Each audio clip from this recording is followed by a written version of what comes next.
My friend, are you sabotaging your own speaking career by making these 5 massive mistakes? Here's the truth. 70% of speakers, especially new speakers, struggle significantly in their speaking careers after just their first 3 speaking engagements. After their first 3 gigs, it tends to go downhill fast from there. And here's the reason why.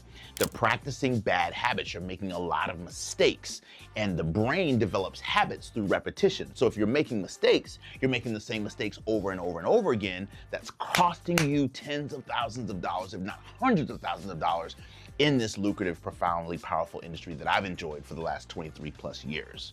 So in this video, I want to share with you 5 of the biggest mistakes that I see a lot of new and aspiring full-time speakers are making that's costing them clients, contacts, contracts, and cash.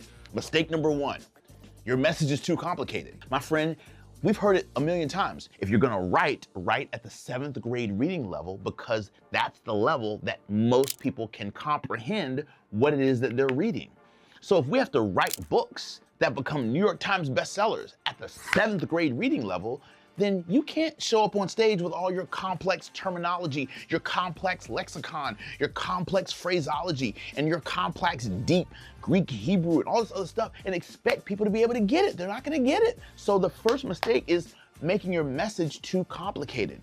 Einstein said this: genius is our ability to take profoundly complex concepts and make them so simple that anyone can understand. That's what genius is. It's our ability to take something that we know is deep, take something that we know is profoundly powerful. Think about all the videos that I share with you. I teach you little nano learning elements of what neuroscience is in a way that you can digest it. Does that make sense? I think that's so incredibly powerful. So y'all, and I don't like the phrase dummy it down, because the general public and the people that you're speaking to or teaching aren't dumb, but you're making it palatable and you're making it digestible for your audience to consume it at the level that you can desire for them to consume it at. So I really want to challenge you in this video to take your deep stuff and make it so simple that everybody in the room can walk away understanding, and all you're getting is understanding what it is that you were really trying to say, because the brain loves clarity. Put that in the comments below. The brain loves clarity. I can't get clarity if I can't even understand what the heck you just said, because you're using all these PhD level words that I don't understand. Does that make sense? So bring it down a notch. I know you're gifted. I know you're talented. I know you've studied a long time. I know you've read a lot of books, and I know you've had an incredible amount of experiences that gives you a width and breadth and depth. But at the end of the day, that was your experience. If you're in front of 500 people and you don't know what their experience is, you cannot assume that they've understood, come from the same background. So you got to be able to use genius to bring your things down to a level that they can relate to. So the first biggest mistake is talking over your audience by keeping your concepts too complex for them to be able to digest. Second biggest mistake I see a lot of new speakers making is prioritizing style over substance. You got a lot of sizzle, you ain't got no steak. Come on, somebody. My trainer says this to me all the time. Are you doing your meal prep? Are you getting your chicken in? Are you getting your steak in? Why? Because protein builds muscle, right? But guess what, my friends? If I just go to Ruth Chris and all I do is take a spoon and I just sop up all the butter from the plate, all the sizzle, but I don't actually digest the filet mignon that I ordered, what are we doing here, right? A lot of us have too much flash, right? And sometimes that flash can be how fancy your car is, or how fancy your outfit is, or how fancy the school you went to is, or the lexicon and the jargon and the vernacular that you're using, right? You're doing all that's, you're creating style, or boisterous with your speaking and your presenting, and you got a lot of sizzle.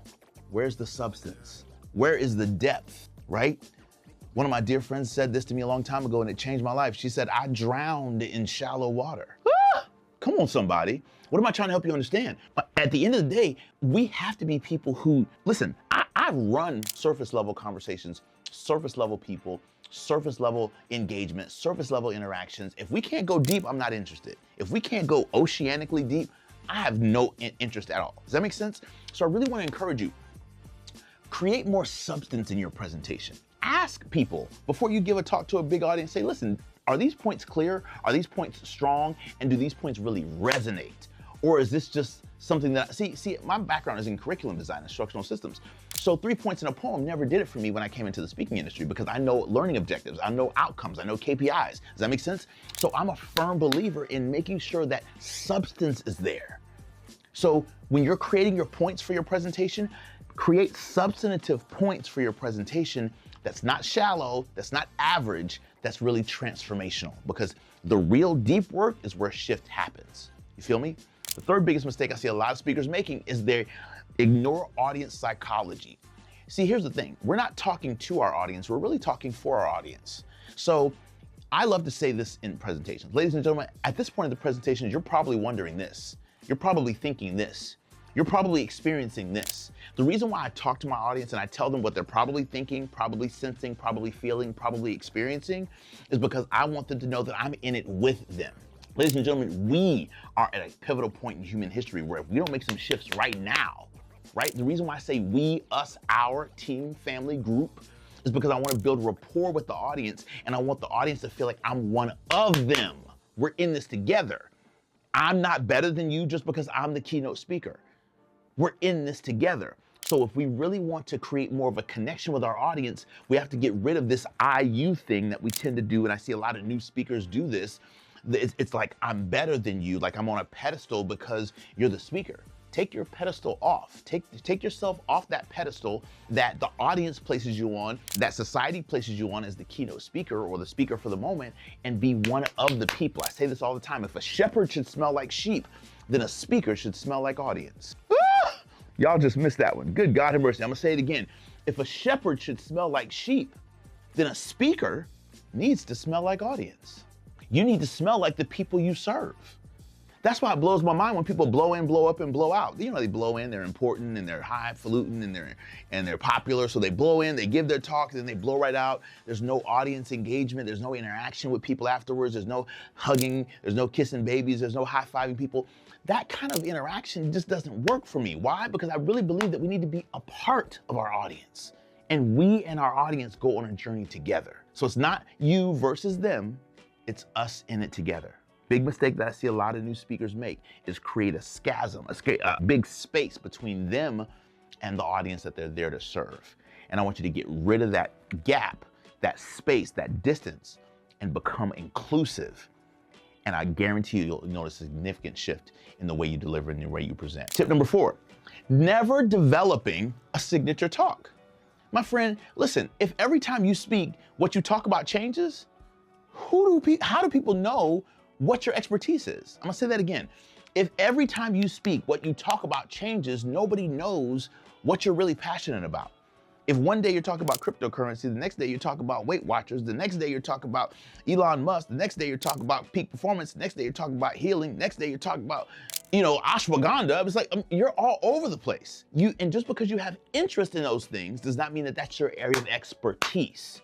Does that make sense? So develop signature talks around your core expertise and deliver those talks over and over and over and over and over and over and over and over again till the planet knows that this is what you care about.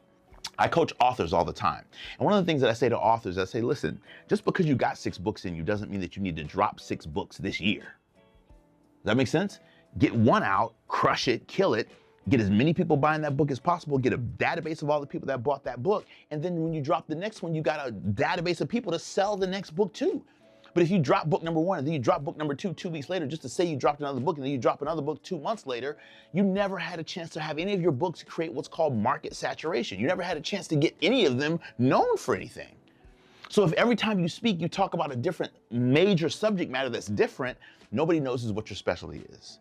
So a massive mistake I see a lot of new speakers make is not having a signature talk. That's why Crush the Stage is so important. That's why our online course, Crush Your Sales, is so important, because it gives you an opportunity to develop a signature presentation. And if you want to develop it in real time, come holler at your boy. Come check out our next Crush the Stage. If you want to develop it on your own time, then hey, check out our online course, crushyourSales.com. It's going to change your life. But I need you to develop a signature talk so that you can talk about it over and over and over and over again, and the planet learns this is what you care about. As soon as I say Robert Kiyosaki, what comes to your mind? Rich Dad, Poor Dad. Financial literacy. Why? Because he echoed it over and over and over and over again until the planet knew that that's what he cared about. Are you hearing what I'm saying to you? Make sense? Fifth mistake I see a lot of speakers make is not running their talk past seasoned ears before they deliver it to an audience. In other words, they rehearse poorly. So here's what I mean by that. Get a focus group. Get a small team of people who believe in your success. And maybe 5 or 6 people who believe in your success, who come from different professional backgrounds. And what I want you to do is let them hear your talk before you deliver it to the mass audience. When you do that, what it does is it allows you to rehearse your presentation better in front of more trained ears. Because if you rehearse your presentation in front of just crackerjack, anybody, does that make sense? Everybody's gonna be like, oh, it was great, it was awesome. And you got no real feedback on how to make it better. So the first thing I want you to do is I want you to rehearse better by, number one, rehearsing in front of more trained ears. Find higher quality, higher caliber professionals who might mimic some of the core qualities and characteristics of your target audience that you're gonna speak to, and do it, even if it's over Zoom, do a little mini presentation to that group and get feedback. So it's like a focus group presentation. You feel what I'm saying? Do that first, and then continue, once you got the feedback from that focus group, continue to rehearse that presentation over and over and over again, because the brain, watch this, develops, the neurons in your brain develop and they rewire through repetition. I'll say that again. The neurons in your brain rewire themselves through repetition. So the more you rehearse, the more you practice, the more you prepare. And let me say this to you about practicing. If you're giving a presentation in front of 5,000 people, why are you practicing in your bathroom? It doesn't make sense. I need you to go and present to a lake. Go present to an ocean. Go present to a baseball diamond. Go present to a football field. Like go like on a day when the football team's not there. Just go in the stands and give your talk to the football field, because that's about the size room you're gonna be in when you give your big presentation. Does that make sense? It blows my mind how many people do not take space into consideration when they're rehearsing. Rehearse in an environment that's equivalent to the very space. See, I learned this in curriculum design. One of the things that the military does is the military is very intentional about making the training environment as difficult, if not more difficult, than the actual experience. Why? Because they know that if you can crush it in training, when the pressure's on, you're gonna kill it. Does that make sense? So you wanna make sure that the performance environment matches the learning environment as closely as possible. So do yourself the favor, practice more, get more reps in, rewire your neurons in your brain by making sure that you're rehearsing better, using a focus group to rehearse, and rehearsing in an environment that allows you to shine consistent with the size audience you're gonna be delivering to. If this is resonating with you, fire off in the comments and say, Dr. D, you're changing how I'm preparing so that I can be amazing on stage. My friend, I'd love to work with you. I'd love to add value. I wanna help you get rid of all your excuses so you can get into execution. Click the link below to get our brand new PDF that's gonna take you to the next level. It's gonna help you replace all the excuses that you've been making about life and business. It's gonna replace those with positive declarations that you can say every day in an affirmational, positive, high vibrational state. And those will help you rewire your nervous system to believe in yourself enough to make these mistakes and shift them from mistakes to milestones. Shift them from setbacks to the stepping stones that will help take you to that next level. Does that make sense, my friend? Get rid of these mistakes. I don't want you making those mistakes. I want you to get into the execution that you need so that you can live your dreams at the highest level possible. I'm 24 years in the game and I've been having a blast. I can't wait for you to join me. But you gotta get rid of these mistakes. And my friend, if this video blessed you, make sure you check out our other video right here on the 5 ingredients to creating an unforgettable charisma and personality and pizzazz on stage. That video will also give you some dynamic points and principles that will pair well with this video so that you will be magnetic, you will shine, and you'll get repeat referral spinoff business. That's a promise and that's a guarantee. So check that video out too.